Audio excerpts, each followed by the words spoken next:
Dear students, अस्सलाम वालेकुम। 10th computer science का फर्स्ट चैप्टर हम ख़त्म कर चुके हैं और अब हमने सेकंड चैप्टर की स्टार्टिंग की तरफ जाना है। लेकिन इससे पहले मैं ये चाहता हूँ कि सी लैंग्वेज में जितने भी स्पेशल करैक्टर यूज़ होते हैं स्टूडेंट्स को इनसे इंट्रोड्यूस करवाया जा सके, यानी इन स्पेशल करैक्टर के नेम और थोड़ा बहुत इनका पर्पज़। बिलखसूस नेम के हवाले से स्टूडेंट काफ़ी कंफ्यूज रहते हैं कि पैरेंथेसिस बोला तो नहीं पता होता पैरेंथेसिस किसे कहते हैं, ब्रेसिस बोल रहे हैं तो नहीं पता कि ब्रेसिस किसे कहते हैं, एंगल ब्रैकेट्स हैं उनके यूजेस, एंगल ब्रैकेट्स का नहीं मालूम होता कि किस चीज़ को कहा जा रहा है, इस तरह एक्सक्लेमेशन साइन। तो बहुत सारे स्पेशल करैक्टर हैं जो सी लैंग्वेज में यूज़ होते हैं। इनको हमने वन बाय वन जो है आज मैं इनके नेम आपको बताऊंगा और कुछ इसका पर्पज़ आपको बताऊंगा।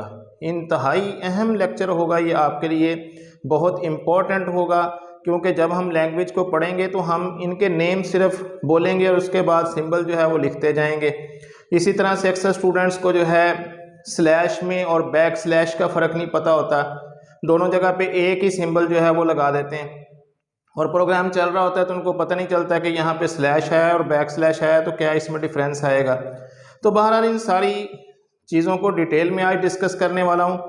अगर आप 10th कंप्यूटर साइंस की इस बुक को बहुत अच्छे अंदाज में कॉन्सेप्ट क्लियर करते हुए पढ़ना चाहते हैं तो आज का लेक्चर आपके लिए बहुत इम्पोर्टेंट है। चलिए चलते हैं अपने वाइट बोर्ड की तरफ और देखते हैं कि कौन कौन से सिंबल हम यूज़ करेंगे, कौन कौन से स्पेशल करैक्टर हम यूज़ करेंगे। तो स्टूडेंट्स, सबसे पहला जो स्पेशल करैक्टर यूज़ होता है सी लैंग्वेज में, इसको हम हैश कहते हैं। ये इस तरह का बना हुआ बॉक्स होता है, इसका नाम है हैश सिंबल। तो हैश जो है ये इंक्लूड डायरेक्टिव में इस्तेमाल होता है सी लैंग्वेज के अंदर। इसके बाद दूसरी चीज़ जो हम यूज़ करते हैं इंक्लूड डायरेक्टिव में, ये एंगल ब्रैकेट्स होती हैं। एक सिंबल ये होता है इसका, ये ओपनिंग होती है इसकी और ये इसकी क्लोजिंग होती है। जब ये दोनों इस तरह लगा के हम इसके अंदर कोई भी चीज़ लिखेंगे तो इसको हम एंगल ब्रैकेट कहेंगे। जैसे यहाँ हम इसमें लिखते होते हैं stdio.h और फिर हम इसकी क्लोजिंग, इसको एंगल ब्रैकेट्स कहा जाता है।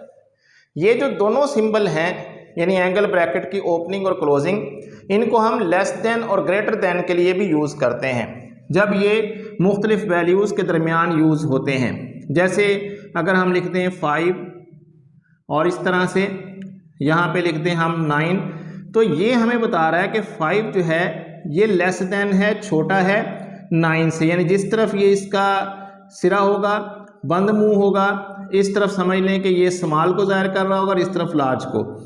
जैसे हम यूँ लिखते हैं 9 और फिर यूँ और फिर यूँ डाल दें तो अब ये होगा ग्रेटर देन, यानी हम कह रहे हैं कि 9 5 से ग्रेटर है, बड़ा है।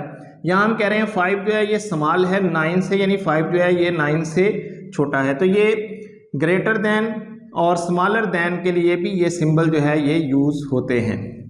यानी अगर अलग अलग यूज़ होंगे तो ग्रेटर देन, स्मॉलर देन, और अगर जो है ये इकट्ठे इस तरह से यूज़ होते हैं तो फिर ये एंगल ब्रैकेट्स कहलाती हैं।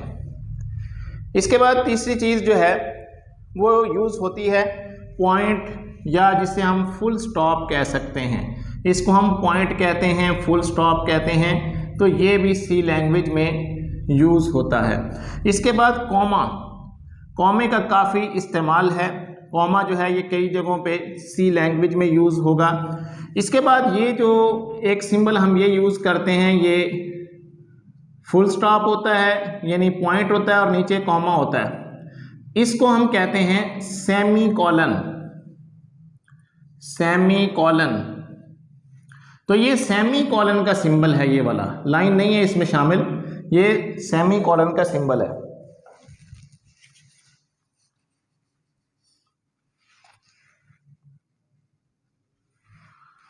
तो इसको जो है हम सेमी कॉलन कहते हैं। इस तरह अगर हम ऊपर नीचे जो है 2 पॉइंट ऐसे लगा दें तो इसको हम कॉलन कहते हैं। तो ये चीज़ें आपने जहन में रखनी हैं। ये पॉइंट है, ये कॉमा है, ये सेमीकोलन है और ये जो है ये कॉलन है। इसके बाद स्टूडेंट्स इसमें जो है हम ये वाली ब्रैकेट इस्तेमाल करते हैं। ये दो इकट्ठी इस्तेमाल होती हैं, ये इसकी ओपनिंग है और ये इसकी क्लोजिंग है। तो इस ब्रैकेट को जो है हम कर्ली ब्रैकेट्स कहते हैं, कर्ली ब्रैकेट्स, और मुख्तसर तौर पे इनको ब्रेसिस कहा जाता है, याद रख लें।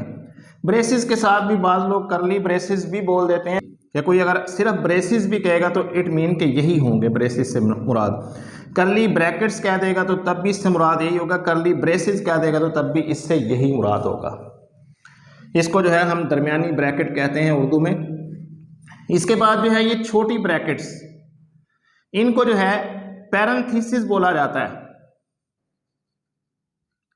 पैरेंथेसिस, जब हम कहेंगे ना हमने पैरेंथेसिस में ये चीज़ लिखनी है, पैरेंथेसिस को खाली छोड़ना है, तो मीन ये होगा पैरेंथेसिस, इसको पैरेंथेसिस बोला जाता है। तो इसको आपने ज़हन में रखना है, यानी ये छोटी ब्रैकेट्स इनको उर्दू में कहते हैं, लेकिन इसको पैरेंथेसिस बोला जाता है इधर सी लैंग्वेज में, या आमतौर पे पैरेंथेसिस भी कहा जाता है इसको। और इस तरह कर्ली ब्रैकेट्स, कर्ली ब्रेसिस या ब्रेसिस, ये इस ब्रैकेट को कहा जाता है। एंगल ब्रैकेट, अगर इन दोनों सिंबल के दरमियान कोई चीज़ लिखी हो तो ये एंगल ब्रैकेट्स कहलाती हैं। तो ये तीन तरह की ब्रैकेट्स जो हैं ये हम सी लैंग्वेज में यूज़ करते हैं। इसके बाद कीबोर्ड पर एक एंड का साइन होता है, एंड का साइन यूं लगाया जाता है, एंड का साइन, इसको कहते हैं एंड का साइन।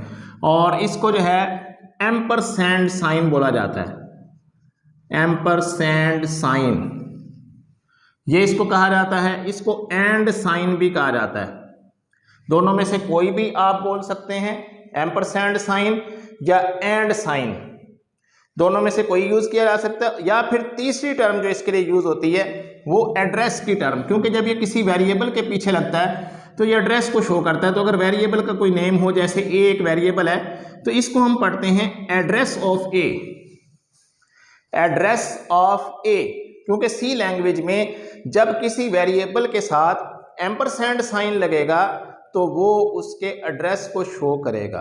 क्योंकि वेरिएबल हमने पढ़ा था ना कि मेमोरी लोकेशंस होती हैं, मेमोरी लोकेशन का नाम तो होता है ए, उसके अंदर जो वैल्यू हम स्टोर करते हैं वो ए के एड्रेस में जाकर स्टोर होती है मेमोरी में।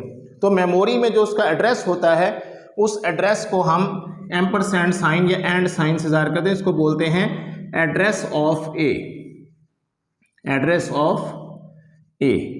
तो ये तरीक़ेकार इसमें यूज़ किया जाता है इस सिंबल को बोलने के लिए। तो कोई आपसे कह दे कि एड्रेस ऑफ ए, तो बात एक ही है। कोई कहेगा एम्परसैंड साइन ए, तभी बात एक है। कोई कहेगा एंड साइन ए, तो फिर भी बात एक ही है। इसके बाद हमने देखना है, एक ये लाइन होती है इस तरह की और इसके नीचे ये जो है पॉइंट होता है, इसको हम कहते हैं एक्सक्लेमेशन पॉइंट, एक्सक्लेमेशन पॉइंट या एक्सक्लेमेशन मार्क, दोनों में से कोई टर्म यूज करते हैं, लेकिन सी लैंग्वेज में इसको नॉट कहा जाता है, क्योंकि ये नॉट के ऑपरेटर के तौर पर सी लैंग्वेज में यूज किया जाता है। तो इसको नॉट बोलते हैं, नॉट ऑपरेटर की लिए यूज होगा इस चैप्टर में। चैप्टर 2 में हम डिटेल में इसको पढ़ेंगे, इससे परेशानी की कोई बात नहीं। सिर्फ यहाँ पे आपको सिंबल बता रहा हूँ कि सिंबल का एक्चुअल नेम क्या है और सी लैंग्वेज में किस लिए यूज़ हो रहा है। तो एक्सक्लेमेशन पॉइंट या एक्सक्लेमेशन मार्क इसको हम कहते हैं। ठीक है जी, दायरा मैंने वैसे लगाया है, ये असल में इसका सिंबल है। इसके बाद जो है क्वेश्चन मार्क, इससे तो आप वाकिफ़ ही होंगे।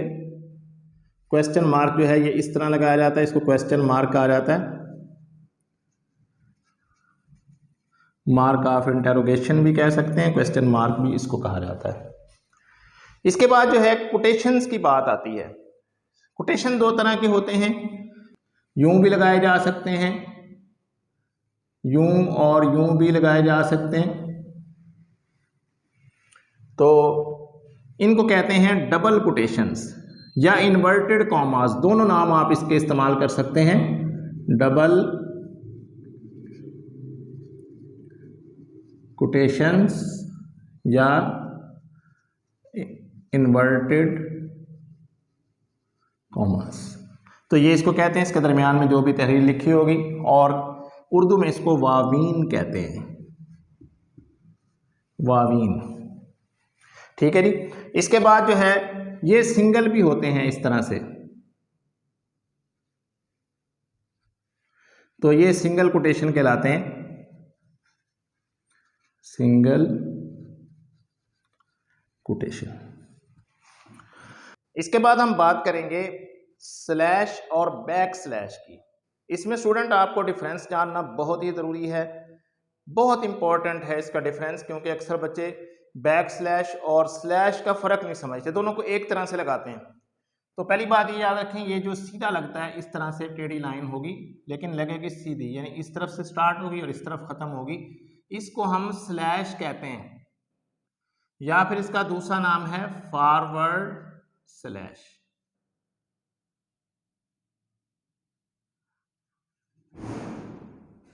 तो ये इसका नेम है, इसको कहते हैं स्लैश, या फिर इसको हम कहते हैं फॉरवर्ड स्लैश।